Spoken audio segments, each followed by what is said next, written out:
In this episode, I'll be exploring the rich Silk Road history of Gansu Province at the Gansu Provincial Museum.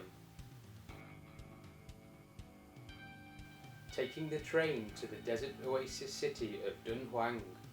At least 50 small Buddhist statues. Exploring the magnificent Mogao Caves. Enjoying Dapanji, a chicken dish from Xinjiang. It's now good to be up early. It wasn't when I first got up. Riding on camelback with the sunrise at Crescent Lake and Mingsha Mountain. And camping in the desert while watching karaoke and eating Gansu hot pot. So I've got my little tray here. What you do is you just shove that in there. Alright, well here behind me is the Gansu Provincial Museum. Eric just left this morning. He's gone back to Beijing. I'm probably going to stay around Gansu for another week or so and see what I can get up to. But well, let's see what the museum has to offer. Let's go and look inside. The Gansu Provincial Museum has permanent exhibitions on Buddhist art, fossils and paleontology, painted pottery, the Communist Party during the Chinese Civil War, and Silk Road civilization. From visiting the museum, I can get to understand a wider knowledge of the Silk Roads. This was a trade route that connected east and west from as early as the 2nd century BCE. The name Silk Road derives from the trade of silk, which began in the Han Dynasty. Silk wasn't the only major trade item exported from China. Many other goods and ideas were exchanged, including religions, philosophies, sciences and technologies such as gunpowder and paper. The Silk Roads were not only an important trade route for China, but also a network of culture for civilizations in Korea, Japan, the Indian subcontinent, Iran, Europe and the Horn of Africa.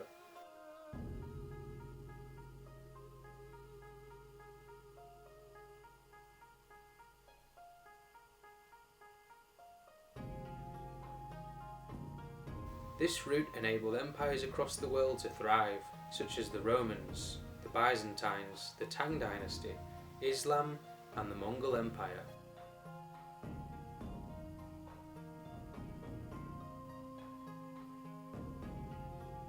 The Silk Roads continued to prosper until the collapse of the Safavid Empire in the 1720s. Alright, well it's my last day in Lanzhou. I'm getting the train up to Dunhuang. I decided to go there, and here we've got the Tongguo Niu Rou, which basically is beef noodles with scallions, spring onions and peppers, tomatoes. Looks great, let's give it a go. Okay.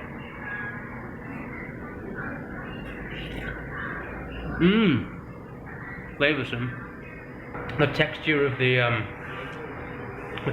onion, the crunchy texture and the softness of the noodles, it's just a really nice match.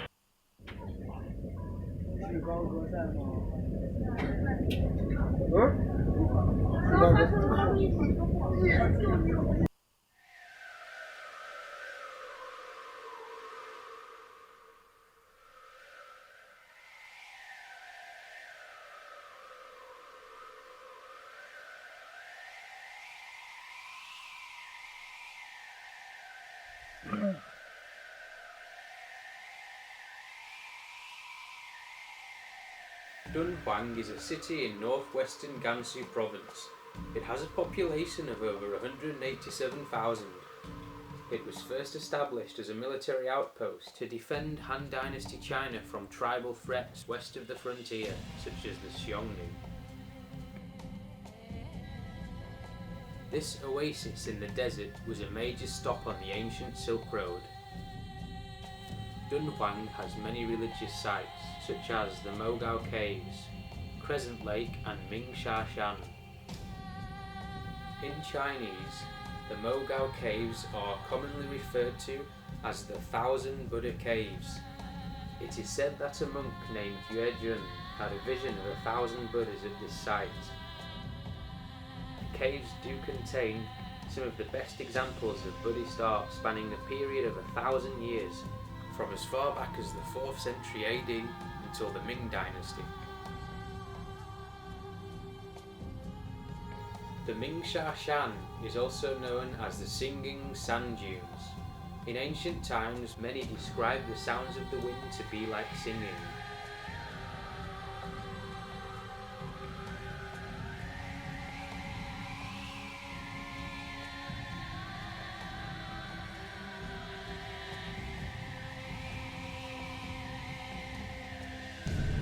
So I've just arrived in Dunhuang. It was a pretty long train journey from Lanzhou, 12 hours, and yeah, we're still in the same province. So yeah, Gansu is a big place. Okay, now these guys are arguing over the seats. Pretty cramped on here, I have to say. But yeah, amazing skyline. Just as we got off the train, purple skies. I can't wait to capture that on camera, especially the sunsets, sunrise. We got in about 6:30 AM.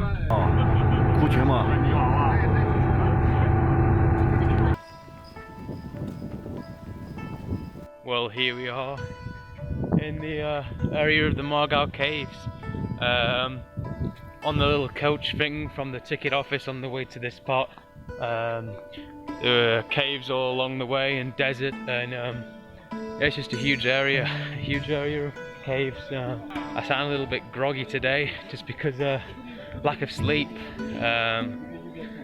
but yeah, it's an amazing place here. Just trees in the middle of a desert, like just randomly. Alright, well, I've just had a tour around 4 of the different caves here. As you can see, all of these different doors leading to different caves, they're all locked up, preserving the statues of the Buddhas in there. Now, these statues were magnificent, the ones that I saw. One of them was a sitting upright Buddha, which was absolutely massive. That one is in the main cave here, and other than that, there's also a sleeping Buddha, and surrounding the sleeping Buddha there are at least 50 small Buddhist statues behind the sleeping Buddha. It was just magnificent. The paint on the walls, it was still vivid, still clear, clear blues, clear reds. Unfortunately, you can't film inside the caves, so we have to respect that, and we have to preserve the history here, which I can understand why they don't allow that. But the guide was telling me that there are over 400 caves here, and every cave is from a different period in Chinese history. The caves that we looked at were mainly from the Tang period, but every cave has a different style of architecture, different style of painting and carving, different style of Buddha. I wanted to film with my drone here today as well, but unfortunately that's not allowed either. But it's because it's a big tourist spot, a lot of tourists around here from all over China, not like the Matisse where we went the other day. Here's a little bit more crowded and hard to get away with stuff like that. Back there I was just asking someone who works here about the place, and she was telling me that when India introduced Buddhism to China, Mogao Caves here, which I would technically call a temple site, this is basically the first temple, one of the first temples to be made in China, according to that guide. And what the monks did was they passed through all the way from India through to Xinjiang, and through Xinjiang to here in Gansu province, where they constructed this massive temple. It stretches all the way that way and all the way that way, probably some good, I imagine 20-30 kilometers, because in the coach on the way to this site, along the way you can just see all along the way.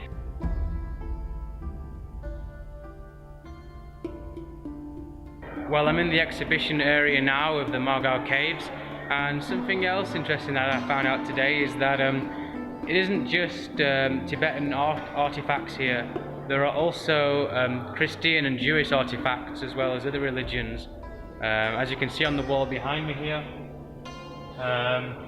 many Christian artifacts have been found as well. For example, this one here.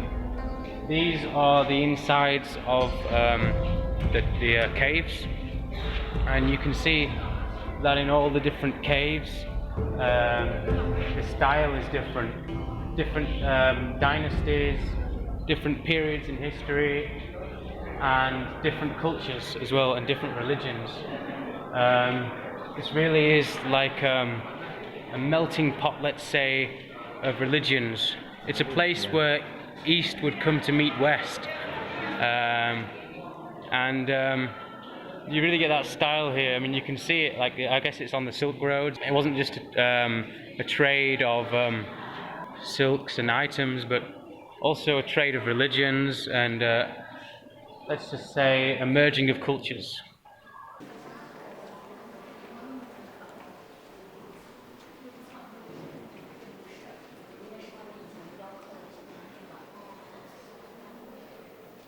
So I've just been looking around the exhibition hall some more, and apparently there are actually over 700 caves. There is the southern section, which is what we explored today, and the northern section. However, unfortunately, the northern section, the caves there, most of them are in ruin, so there isn't really much to see there. A lot of that's been destroyed, like the carvings, the paintings and stuff that were done there. Now, unlike in the southern caves, in the northern caves, a lot of the Buddhist monks would go to live there. And there is in fact a famous Buddhist saying, which is, if one wants to reach enlightenment, one should move away from the secular world and live on top of a mountain. So that's why the northern section of the caves is more in ruin, because they didn't actually believe in having paintings or statues. They believed in a more simple way of life. So the northern monks, the caves there are different from the southern caves, which are more flamboyant and extravagant and detailed in terms of art.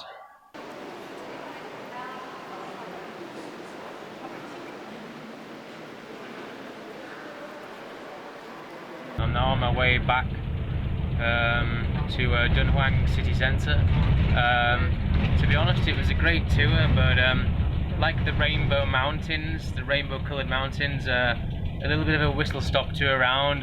Didn't really get a chance to properly take it in, and also I bought a cheaper ticket. I didn't get the fully exclusive ticket, which would have included more caves. I'm going to get a bite to eat, because I haven't eaten since yesterday when I had some pot noodles last night on the train, and then this morning I just had a Snickers bar, and that's all I've had today. And it's afternoon here now, so I'm pretty hungry. I need my fuel up. Well, I'm here with my first lunch in Dunhuang, one of these bings again, and inside they've got squid, broccoli, potato, beef, yeah, I mean, I've been asking the locals about local delicacies, and they don't have many suggestions, so I'm guessing this is not a great place for food, but in terms of like local food, that is, local delicacies that are from Dunhuang. But if you want just all in general good Chinese food, well, this is pretty good. And I think I've become addicted to these big things anyway. I mean, that's what I love about them, and what I love about the food in Gansu. A lot of it's just grab and go food. A lot of stuff that's just in these little burger things, these little wraps, like the stuff we had in Lanzhou.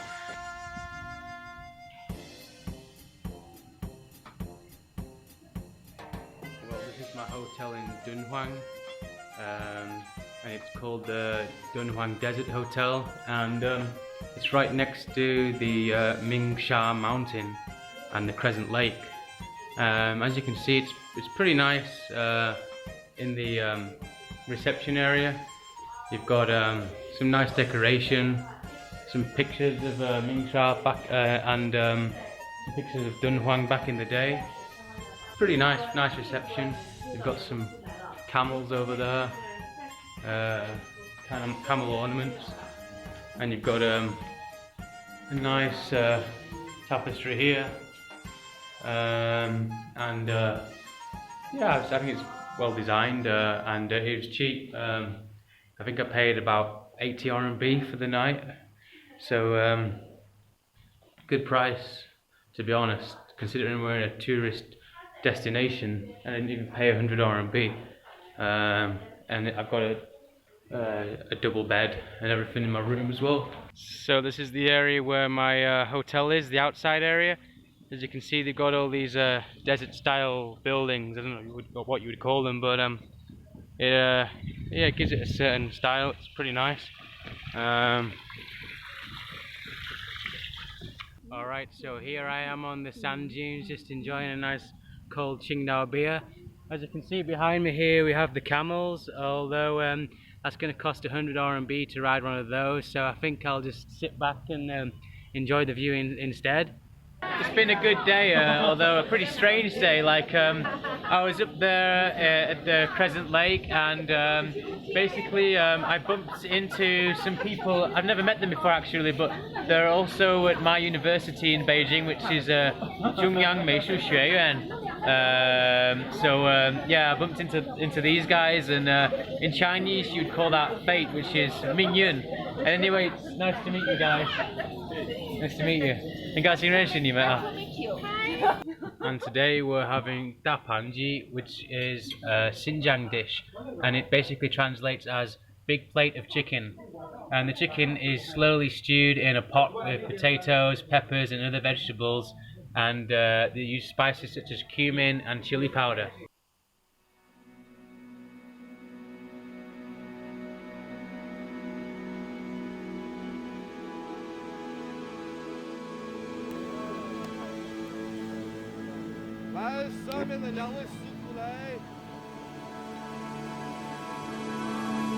So all these women are wearing the red for picture taking, I guess. And yeah, there you go. What an amazing day.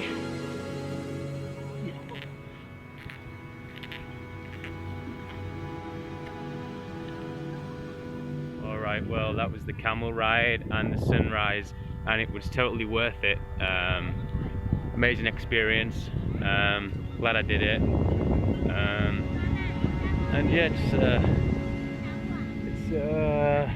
it's now good to be up early. It wasn't when I first got up, but there you go. Well, I'm just walking up to the Mingsha Mountain here. It's a bit of a climb, as you can see, but it's going to be rewarding once I get to the top. As you can see, they've prepared a little staircase for us here to get to the top. I'm already out of breath, and I'm not even that far up.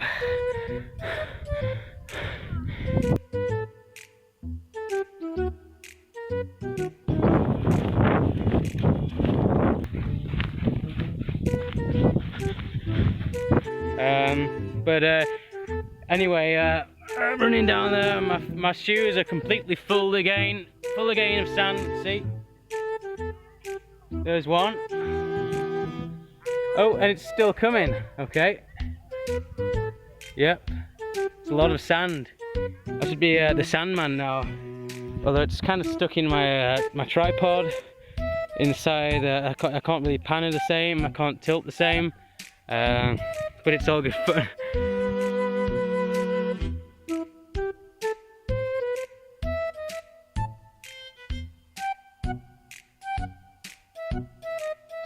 Sand dunes are all around us, and here we are at the bottom here, and you can see over here the Crescent Lake and the pavilion over there, and this beautiful tree over here.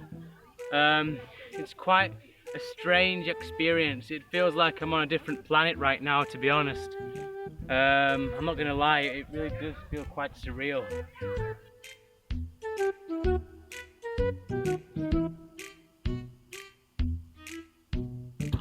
Alright, well, I decided to spend my second night in Dunhuang camping, and it's quite a good experience here. We've got quad bikes. I just came up the hill and did the quad bike experience. Unfortunately, I couldn't film that. Behind me here you can see the sunset. So we got the sunrise this morning, now we're getting the sunset. Yeah, it's a little bit out in the sticks here. You can kind of do your own thing. For 180 RMB, I got food included, camping, barbecue, KTV, and yeah, it should be a good evening.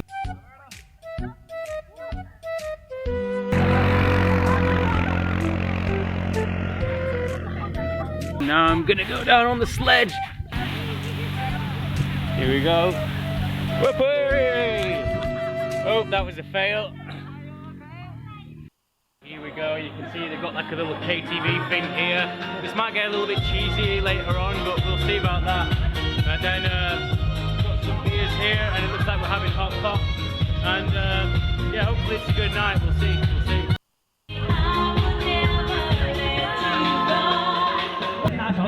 So this is Gansu Hot Pot, not Sichuan, Gansu Hot Pot.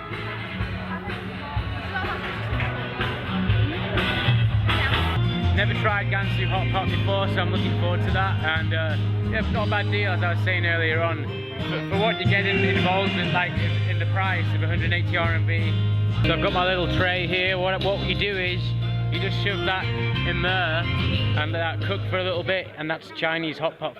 When you're living in China, you'll experience many things like this where people just down a drink and they want to make a little competition out of it. It's pretty boyish, to be honest. I mean, I don't enjoy this part of China. I don't enjoy like this, like especially like being a foreigner. People will want to get you drunk, which is always never fun either. But you see here the difference between in the West is they don't drink to enjoy, they drink to lose face and they drink for competition.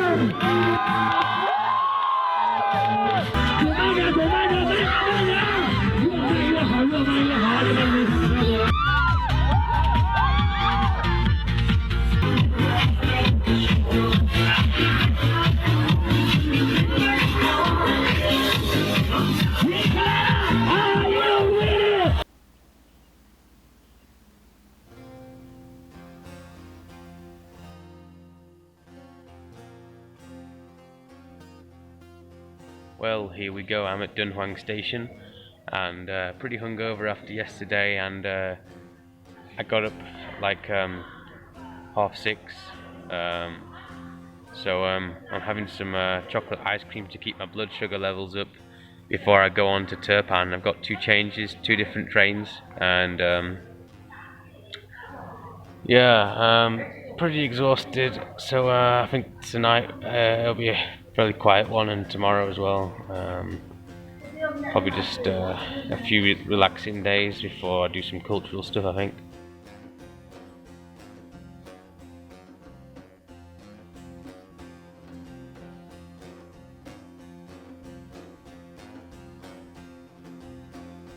Stay tuned for the final episode of the series in Turpan.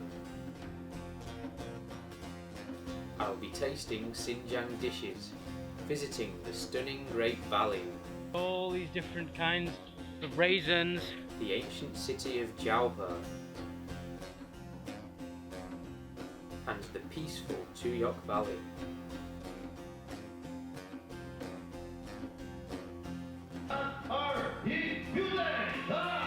And taking part in a traditional Uyghur wrestling competition.